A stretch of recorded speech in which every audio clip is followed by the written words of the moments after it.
My 52F husband's 59M affair partner 37F is being stalked and harassed, and I'm getting the blame for it. I'm at my wit's end with this situation and I don't know where to go from here. I'll try to keep this as concise as possible, but honestly it's been a real shit show. TLDR, my husband had an affair with a woman who is now being stalked and harassed both online and in person. The harassment is escalating and whoever is doing it seems to want people to think that it's the wife behind it all. Moving past infidelity is hard enough as it is, but is it even possible when there are constant reminders and ongoing repercussions almost a year later? Should I tough it out, or is this a lost cause? How do I navigate being put in the position of having to interact with my husband's AP if I want to salvage my own reputation? Earlier this year, I-52F received a phone call from Amy, 37F, telling me that she'd been having a years-long affair with my husband, Ben, 59M. I know Amy only peripherally. We live in a smallish community and we all three work in the same industry. I'm not sure what made her finally decide to come clean, but she wanted to meet in person to explain her side of the story. When I refused, she showed up at our house and made a scene.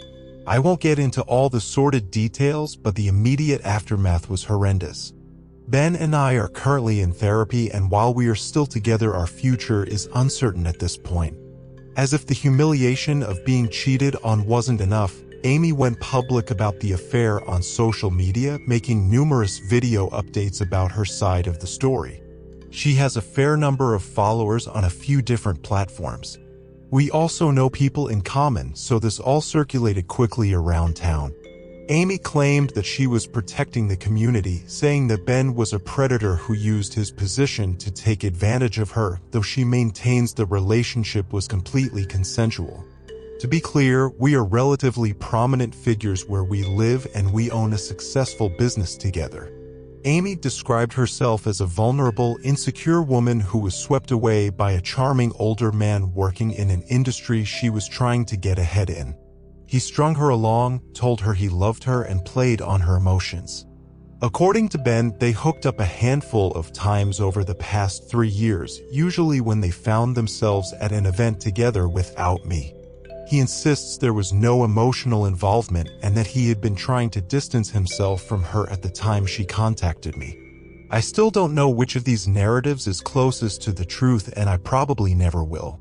For what it's worth, Ben showed me his phone, and the communication he has had with her seems to support his story, though of course I don't know if he deleted the more damning messages. Amy has threatened repeatedly to post proof that there was an actual relationship between them, but as far as I'm aware has not done so.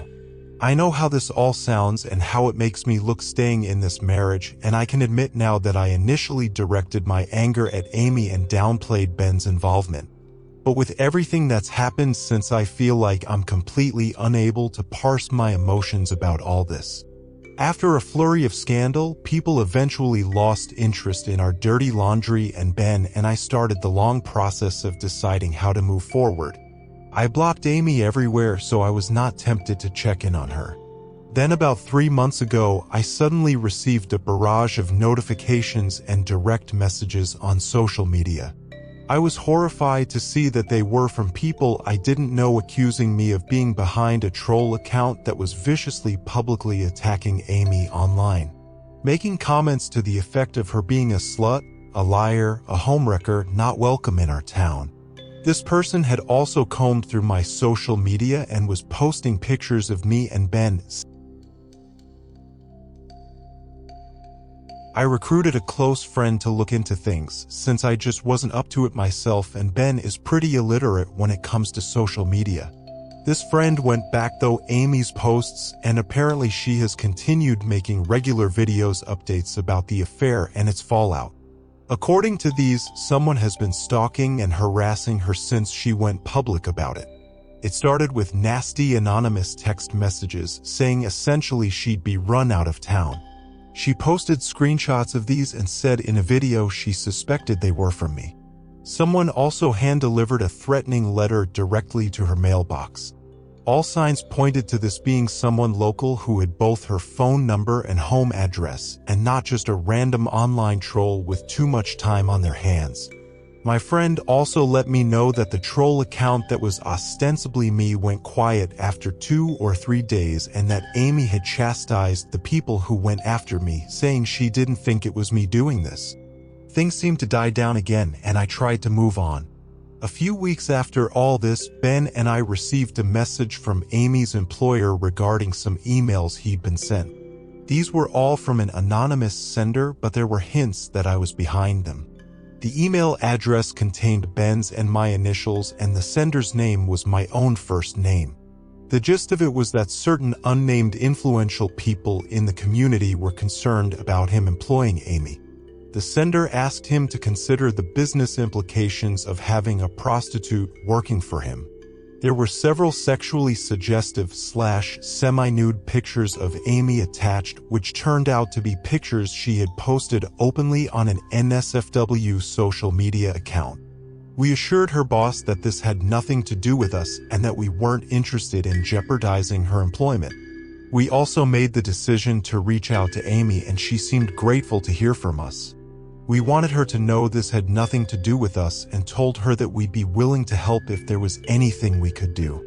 Ben and I had already been talking about retaining a lawyer and hiring a PI.